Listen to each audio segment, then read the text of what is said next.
आज हम विविध प्रश्नावली जो लेसन नंबर 6 की इस एलिमियस उसके कुछ क्वेश्चनों को सोल्व करेंगे। इसके बाद ही हमारा लेसन कंप्लीट हो जाएगा। इससे संबंधित आप और क्वेश्चनों को सोल्व करेंगे, ठीक है। तो अब हम क्वेश्चन मिसलेनियस के हम यहाँ से स्टार्ट कर रहे हैं। मिसलेनियस यानी कि विविध प्रश्नमाला 6, क्या करते हैं, विविध प्रश्नमाला 6 के कुछ क्वेश्चनों को सोल्व करते हैं, ठीक है। तो सबसे पहले हम क्वेश्चन नंबर 4 को सोल्व करते हैं।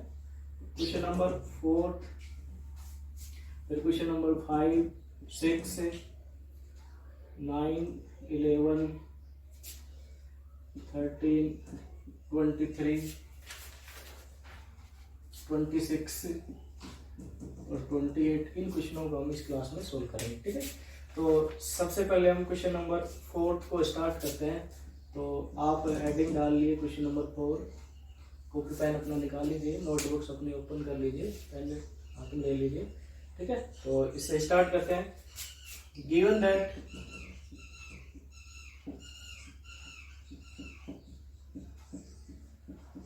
दिया गया f(x) is equal to x plus lambda at x less than 3 or at x is equal to 3 and 3x minus 5 at x greater than 3। हमें ये बताना है कि x is equal to 3 पर लेम्डा का क्या मान हो गया जब ये फंक्शन कैसा हो, संतत फलन हो, ठीक है। तो संतत फलन की सहायता से हमें x बराबर 3 पर जांच करनी है और उस जांच की सहायता से x इज इक्वल टू 3 पर ये कैसा है, संतत फलन है। कैसा फलन है, संतत फलन है। इस संतत फलन की सहायता से हमें ये बताना है कि लैम्डा की वैल्यू क्या होगी। तो आगे बात जानते हैं कि कोई भी फलन जब संतत फलन होता है तो उसमें उसकी दाईं सीमा, उसकी बाईं सीमा और फलन का मान, ये तीनों क्या होते हैं, x बराबर 1 पर बराबर होते हैं। तो ये फलन हमारा संतत फलन है, इसलिए फलन की दाईं सीमा बाईं सीमा फलन का मान x बराबर 3 पर समान होंगे और उसकी सहायता से हम क्या करेंगे, लैम्डा का मान निकालेंगे। तो सबसे पहले value of functions at x is equal to 3। इसका मतलब है x बराबर 3 पर क्या, फलन का मान। तो x बराबर 3 पर फलन का मान तो हम यहाँ पे लिख देंगे f3। तो यहाँ पे देख रहे हैं कि जब fx का मान 3 के बराबर हो तो हमारे फलन का मान किसके बराबर आता है, 4 के बराबर आता है। इसलिए f3 की वैल्यू कितनी होगी, 4 होगी। ये इक्वेशन नंबर फर्स्ट होगी। इसके बाद लेफ्ट हैंड लिमिट यानी कि बाईं सीमा। तो बाईं सीमा का जो फॉर्मूला बताया था वो था limit h tends to 0 f a minus h। इसमें क्या करेंगे, a की वैल्यू पुट करेंगे। यहाँ पे हमें x बराबर 3 पर जांच करवा रहा है तो a की वैल्यू कितनी हो जाएगी, 3 हो जाएगी। तो हो गया limit h tends to 0 f 3 minus h। इसका मतलब होगा x की वैल्यू 3 माइनस h है। 3 माइनस h का मतलब ये वैल्यू 3 से क्या है, छोटी है। तो जब 3 से छोटी है तो जब x की वैल्यू 3 से छोटी है तो x प्लस लेम्डा वाला यूज करते हैं। इसको हम अप्लाई करेंगे, limit h tends to 0 x plus lambda. तो x की वैल्यू क्या हो जाएगी, 3 माइनस h प्लस का लेम्डा, ठीक है। इसके बाद हम क्या करेंगे, h की लिमिट रखेंगे, h की वैल्यू पुट करेंगे। तो जब h का मान 0 रखा जाएगा तो क्या हो जाएगा, ये हो जाएगा 3 minus 0 plus lambda is equal to 3 plus lambda. ये इक्वेशन नंबर सेकंड होगी। ऐसे हम इसकी बाईं सीमा निकालेंगे। बाईं सीमा क्या होगी,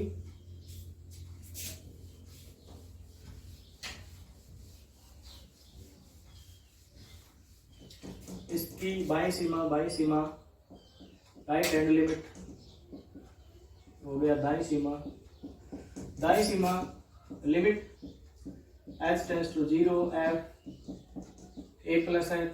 इसमें क्या करेंगे, x बराबर 3 जिस पर हमें जांच करनी है उसकी वैल्यू पुट करेंगे।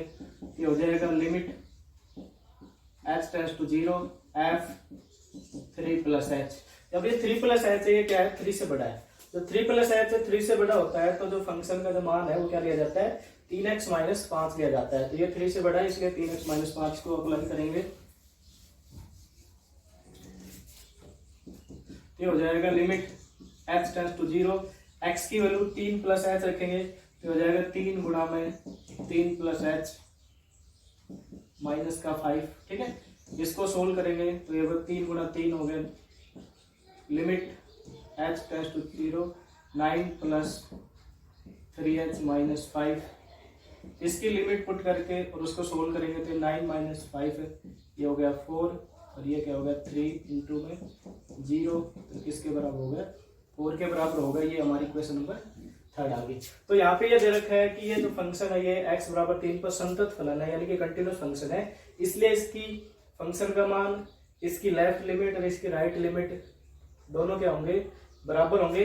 इसकी सहायता से हमें क्या करना है लैम्डा का मान निकालना है, ठीक है। तो सिंस चूंकि function is continuous at x is equal to 3, then f3 is equal to f a minus 0 is equal to f a plus 0, यानी कि ये लेफ्ट लिमिट है, ये क्या है इसकी राइट लिमिट है, ये x बराबर 3 पर क्या है फलन का मान है, ठीक है। तो इनको हम सोल्व करेंगे तो x बराबर 3 पर जो फलन का मान आया था वो कितना आया था अपना 4 आया था, ये कितनी आई थी किसके बराबर आई थी ये 4 प्लस लैम्डा के बराबर आई थी, ठीक है। और उसका मान किसके बराबर आया था 4 के बराबर, तो ये किसके बराबर आया था 4 के बराबर, ये क्या आया था 3 प्लस लैम्डा आया था और ये किसके बराबर आया था 4 के बराबर। इन दोनों को हम बराबर लेंगे तो ये हो जाएगा 3 plus lambda is equal to 4, इसका मतलब लैम्डा की वैल्यू कितनी होगी, लैम्डा की वैल्यू हमारी आ गई, सॉरी लैम्डा की वैल्यू आ गई 3 इधर जाएगा तो 1 आ गई, तो लैम्डा की वैल्यू किसके बराबर होगी 1 के बराबर होगी, ठीक है। अब क्वेश्चन नंबर 5 को सोल्व करते हैं।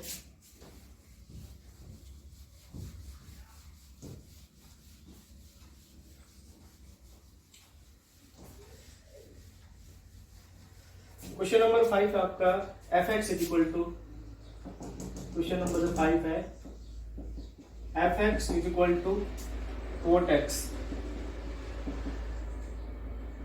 f(x) is equal to cot x और x is equal to n pi upon 2 पर हमें ये बताना है ये फलन असंतत है, ऐसा फलन है ये असंतत फलन है, यानी कि डिसकंटिन्यूअस है, क्या है डिसकंटिन्यूअस है। तो हमें बताना है कि n की वैल्यू क्या होगी, n का क्या मान होगा जिससे फंक्शन क्या हो डिसकंटिन्यूअस। तो इसके लिए हम यहाँ पे देखेंगे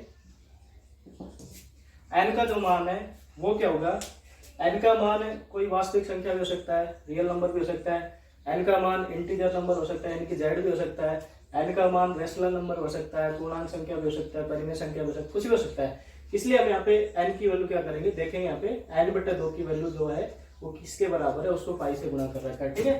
तो ये फंक्शन क्या है असंतत है, इसलिए इसकी दाईं सीमा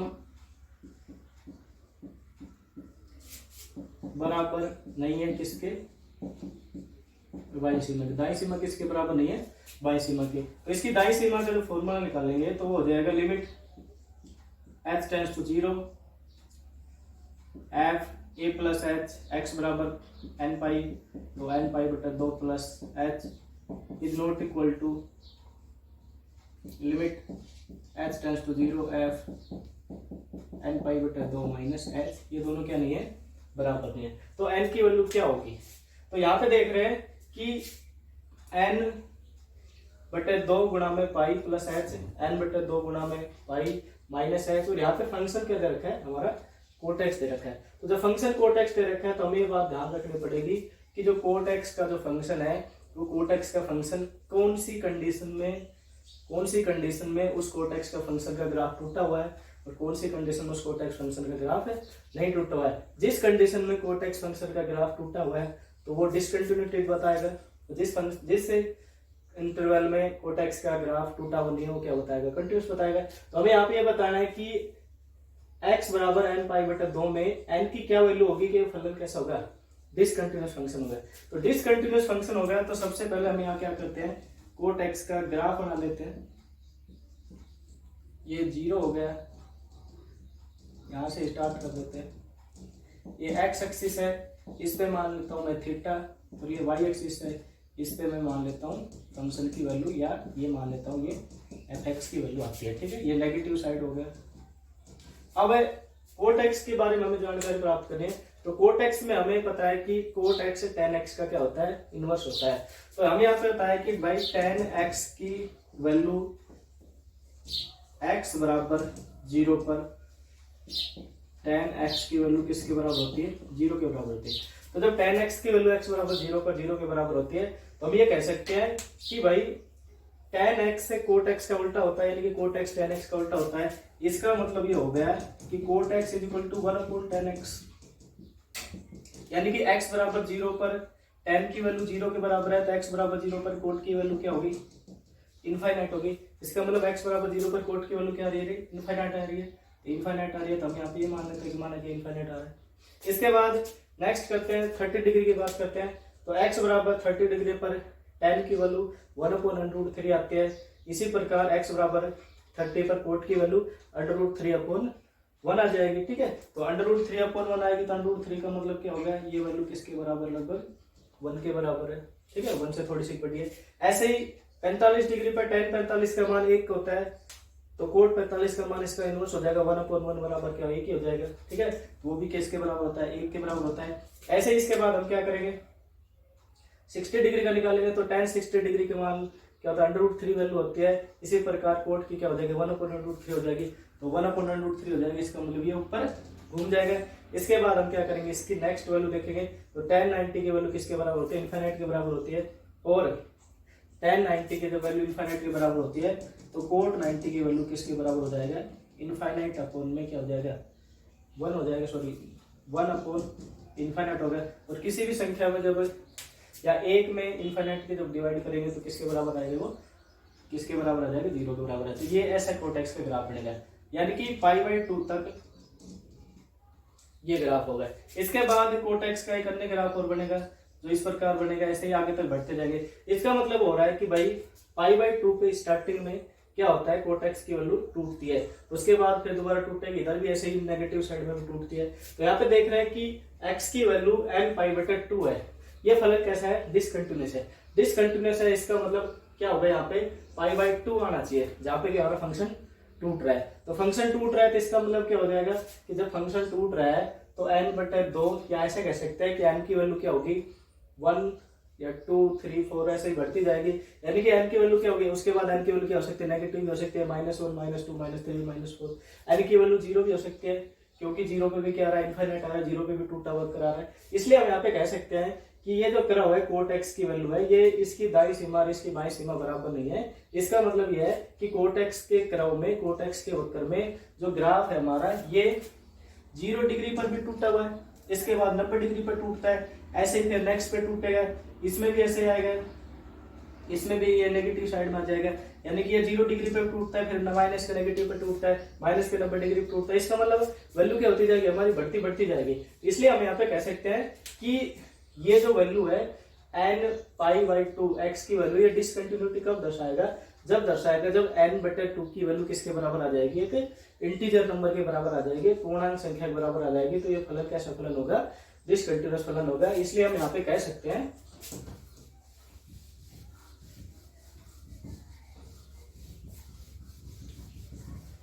हम यहाँ पे कहेंगे कि भाई n/2 जो वैल्यू है वो कैसी होनी चाहिए, कि एक इंटीजर नंबर होना चाहिए। अगर n/2 की वैल्यू अगर इंटीजर नंबर आ रही है तो ये फंक्शन f(x) बराबर कोट x प्रत्येक n/2 into belongs to z के लिए क्या होगा, एक असंतत फलन होगा, यानी कि डिसकंटिन्यूअस फंक्शन होगा, ठीक है। संतत की जांच करनी हो तो इसी प्रकार हम संतत की जांच कर सकते हैं कि कहाँ से, यानी कि जिस वैल्यू पर कर्व टूटा हुआ नहीं होता है, यानी कि यहाँ से यहाँ तक की जो वैल्यू है ये कर्व टूटा हुआ नहीं है यहाँ पे, तो ये क्या होगा, यहाँ से यहाँ तक का संतत होगा, इस इंटरवल में भी संतत होगा, इस इंटरवल में भी संतुष्ट होगा, इस इंटरवल में संतुष्ट होगा। लेकिन यहाँ पे जब बात करते हैं यहाँ की, तो इस इंटरवल में यहाँ की बात करते हैं, इस इंटरवल में हमारा फंक्शन क्या नहीं होगा, कंटिन्यूस फंक्शन नहीं होगा। इसी प्रकार इस इंटरवल की बात करते हैं, यहाँ भी फंक्शन क्या नहीं होगा, कंटिन्यूस नहीं होगा। इसलिए n/2 की वैल्यू हम कह सकते हैं यहाँ पे, अभी बताया था कि 0 डिग्री पे, उसके बाद फिर 90 डिग्री पे, और उसके बाद ऐसे ही इसी पर आगे आगे नेगेटिव साइड में 0 डिग्री पे, फिर माइनस के 90 डिग्री पर, ऐसे ही पीछे की तरफ बढ़ते हुए पे क्या होता है, हमारी वैल्यू क्या आती है, कटता हुआ वक्र आता है, कटा हुआ वक्र आता है। कैसे कह सकते हैं कि वैल्यू क्या आती है, इनफाइनाइट आती है। और लिमिट का मान कभी भी इनफाइनाइट के बराबर नहीं होता। तो जब लिमिट का मान इनफाइनाइट के बराबर हो जाता है तो हम ये कहेंगे कि वो फंक्शन कैसा फंक्शन होता है, संतत फंक्शन नहीं होता है या असंतत फंक्शन होता है। फंक्शन की डेफिनेशन में बताया गया था कि कोई भी फंक्शन संतत फलन कब होता है, संतत फंक्शन जब होता है जब वो वक्र कहीं से भी टूटा हुआ नहीं हो। तो यहाँ पे ये वक्र है, ये यहाँ से टूटा हुआ है, यहाँ से टूटा हुआ है, यहाँ से टूटा हुआ है। ये फंक्शन क्या होगा, n/2 बिलोंग्स टू z के लिए क्या होगा, डिसकंटिन्यूअस फंक्शन होगा। ठीक है, नेक्स्ट बात करते हैं।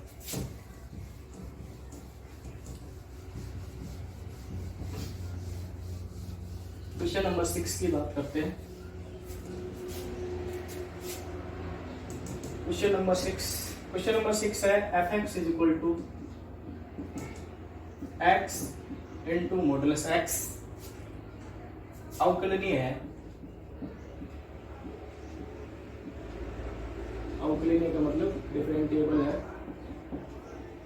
किसके लिए, अपने को इंटरवल बताना है। इसमें 4 ऑप्शन है, इनमें से ऑप्शन में से बताना है कि किस इंटरवल के लिए हमारा फंक्शन क्या है, डिफरेंशिएबल है। तो इसके लिए हम सबसे पहले तो ये बात करेंगे कि हमारा फंक्शन मॉडुलस में दे रखा है, तो सबसे पहले इसको मॉडुलस फ्री बताना पड़ेगा। हमने पिछली क्लास में बताया था कि किसी भी फंक्शन को, यानी कि मॉडुलस फंक्शन को जनरल फंक्शन में किस प्रकार कन्वर्ट करते हैं। इसके लिए हम इसका सॉल्यूशन करते हैं। तो फर्स्ट ऑफ ऑल ये जो फंक्शन है, ये फंक्शन मॉडुलस फंक्शन है। इस मॉडुलस फंक्शन को सबसे पहले तो किस में कन्वर्ट करेंगे, जनरल फंक्शन में कन्वर्ट करेंगे। तो यहाँ पे x की वैल्यू वो 0 से छोटी भी हो सकती है, x की वैल्यू 0 के बराबर भी हो सकती है, और x की वैल्यू 0 से बड़ी भी हो सकती है। 3 कंडीशन आती है। ठीक है, तो जब x की वैल्यू 0 से छोटी होती है तो हम ये बात जानते हैं कि मॉडुलस x की वैल्यू -x होती है। जब x की वैल्यू 0 के बराबर होती है तो मॉडुलस x की वैल्यू 0 के बराबर होती है, और जब x की वैल्यू 0 से बड़ी होती है तो मॉडुलस x की वैल्यू किसके बराबर होती है, x के बराबर होती है। तो ये हो जाएगा x, और मॉडुलस x की वैल्यू क्या, -x। ये क्या हो जाएगा, x बराबर 0 पे 0 की वैल्यू देगा। इसके बाद x बराबर किस पे, कैपिटल है, ये x बराबर 0 से बड़े पे क्या जाएगा, x इंटू में ये भी x हो जाएगा। तो हमारा ये किसके बराबर होगा, ये फंक्शन होगा हमारा f(x) = -x², x < 0, 0 x = 0 और x² x greater than 0। इन 3 कंडीशनों में हमारा फंक्शन होगा। अब यहाँ पे हम देख रहे हैं कि ये फंक्शन किस इंटरवल में क्या है, संतत है, या किस इंटरवल में हम अवकलन है। तो हमें डिफरेंशिएबल की जांच करनी है, तो अवकलन की जांच करना है। तो हम सबसे पहले x बराबर 0 पर जांच करते हैं। तो एट x = 0, x = 0 पर जांच करते हैं। तो x = 0 पर लेफ्ट डेरिवेटिव की जो फॉर्मूला है वो होता है limit h tends to 0 f(a - h) minus fa upon -h। इसके बाद put the value x = 0, x = 0 value put करते हैं। तो जब x = 0 वैल्यू पुट करेंगे तो ये हो जाएगा limit h tends to 0 a - h यानी कि 0 - h, a यानी कि 0 और -h। 0 - h का मतलब क्या हो गया, 0 से छोटी, और 0 का मतलब 0 के बराबर। तो जब 0 से छोटी है तो कौन सा क्वेश्चन काम आएगा, x² वाला माइनस का, f(x) = x² माइनस का। तो ये हो जाएगा हमारा limit h tends to 0 minus का h निशान माइनस का, ये सॉरी 0 - h कर देता हूँ, 0 - h का होल स्क्वायर और माइनस का 0 अपॉन -h। ठीक है, इसके बाद इसको सोल्व करते हैं आगे।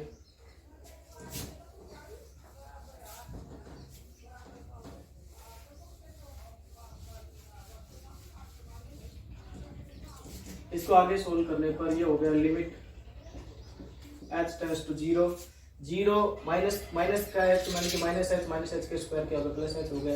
ये हो गया माइनस का बाहर h² है और अपॉन में -h, ये h से h कट गया, माइनस से माइनस कट गया, किसके बराबर आ गया, यहाँ पे एच बच गया, ये लिमिट एच टेंड्स टू 0, यहाँ पे एच बच गया, एच की वैल्यू लेने पर क्या हो गया 0 के बराबर। तो हमारी लेफ्ट हैंड डेरिवेटिव किसके बराबर आ गया 0 के बराबर। ऐसे ही राइट डेरिवेटिव का जो फॉर्मूला है वो होता है limit h tends to 0 f a plus h minus f a upon h. इसमें वही x की वैल्यू पुट करेंगे, x इक्वल टू 0 पर जांच करनी है तो x की वैल्यू 0 पुट करेंगे तो ये हो जाएगा हमारा limit h tends to 0 f 0 plus h minus f 0 upon H.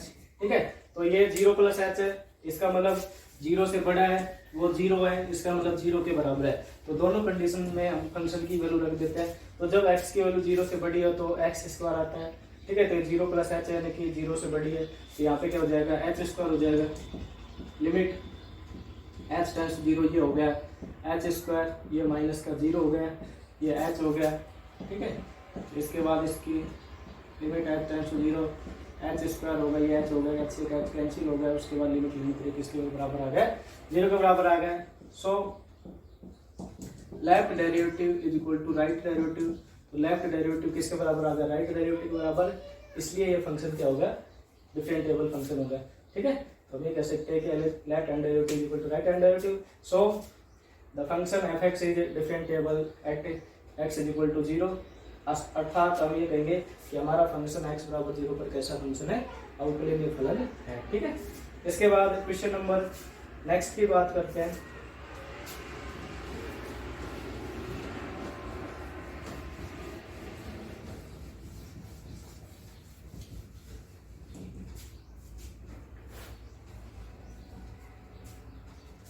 Question number 11 f x is equal to sine x modulus plus cos x modulus plus x modulus x belongs to R पर संततता की जांच करनी है। X belongs to R पर जांच करनी है, किसकी करनी है कंटिन्यूअस की, किसकी करनी है कंटिन्यूअस की जांच कर लिया। तो हमें क्या करना है एक्स बिलोंग्स टू आर का मतलब एक्स की वैल्यू रियल नंबर है। तो रियल नंबर हमें कोई भी ले सकते हैं, जैसे मान लिया 1 2 3 4 5 6 7 8 9 10 11, नेगेटिव भी ले सकते हैं -1 -2 -3, कुछ भी ले सकते हैं। तो मैं मान लेता हूँ कि let x is equal to c is a constant number. ठीक है, x is equal to c क्या लेते हैं हम कांस्टेंट नंबर ले लेते हैं। ठीक है, इस पर हम जांच करते हैं x is equal to c पर। तो x is equal to c पर लेफ्ट हैंड लिमिट, तो left hand limit h tends to 0 f a minus h। ठीक है, तो limit h tends to 0 a minus h किस पे जांच हो रही है c पे जांच हो रही है, तो c माइनस h। ठीक है, इन सभी फंक्शन में c minus h value put करेंगे। Limit h tends to 0 f c minus h यानी कि x की जगह पर c माइनस h और c माइनस h। तो ये हो गया sine c minus h modulus plus का cos c minus h modulus plus का c माइनस h मॉडुलस। इसके बाद क्या करते हैं लिमिट की वैल्यू पुट कर देते हैं। ठीक है, तो लिमिट की वैल्यू पुट करेंगे तो हो जाएगा साइन c माइनस h यानी कि c plus sign modulus c किसके बराबर आ गया c के बराबर। c क्यों के गया c एक कांस्टेंट नंबर है, पॉजिटिव नंबर है। ठीक है, तो c माइनस h कोस, ये कोस c के बराबर हो गया, ये किसके बराबर हो गया c के बराबर हो गया प्लस का c, equation number first.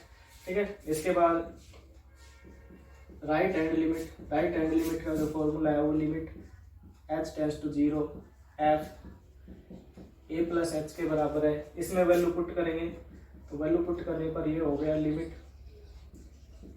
h tends to 0 f a minus h यानी कि c पर जांच हो रही है तो c प्लस h। ठीक है, इसके बाद वैल्यू पुट करने पर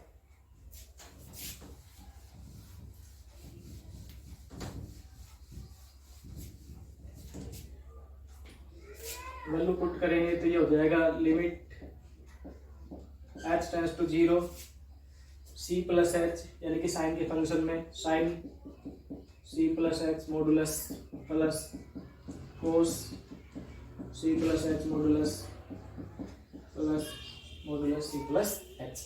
यहाँ पे साइन सी प्लस एच है, तो एच की वैल्यू पुट करेंगे तो एच की वैल्यू लिमिट 0 रखेंगे, ये हो जाएगा साइन सी मॉडुलस, ये हो जाएगा कोस सी मॉडुलस, और ये हो जाएगा सी मॉडुलस। जो मॉडुलस को हटाएंगे तो क्या हो जाएगा साइन सी कोस सी, और सी के बराबर आ गया। ठीक है, तो हम यहाँ पे कह सकते हैं so left hand limit is equal to right hand limit बराबर है, और फंक्शन की वैल्यू सी पर next value of function at x is equal to C, तो क्या हो जाएगा ये F C is equal to sine C modulus ओ सी मॉडुलस और सी मॉडुलस। जो मॉडुलस से बाहर आएगा तो ये क्या हो जाएगा साइन सी, ये प्लस का ओ सी और ये प्लस का सी। यहाँ पे left hand limit right hand limit और x बराबर सी पर फंक्शन का मान तीनों क्या आ रहे हैं बराबर आ रहे हैं, तो हम ये कह सकते हैं कि ये फंक्शन x के वैल्यू c यानी कि कांस्टेंट नंबर पर क्या होगा डिफरेंशिएबल सॉरी कंटिन्यूअस होगा। तो हम ये कह सकते हैं कि यह फलन सब जगह पर क्या होगा संतत होगा। तो आता है एफ एक्स सर्वोत्तर संतत है। ठीक है, सर्वोत्तर संतत है for every number, for every number यानी कि प्रत्येक मान के लिए क्या है संतत है। फंक्शन हमारा क्या है प्रत्येक एक्स बिलोंग्स टू आर के लिए क्या है संतत फलन है, सर्वोत्तर क्या है संतत है। ठीक है, इसके बाद हम क्वेश्चन नंबर 13 पे बात करते हैं।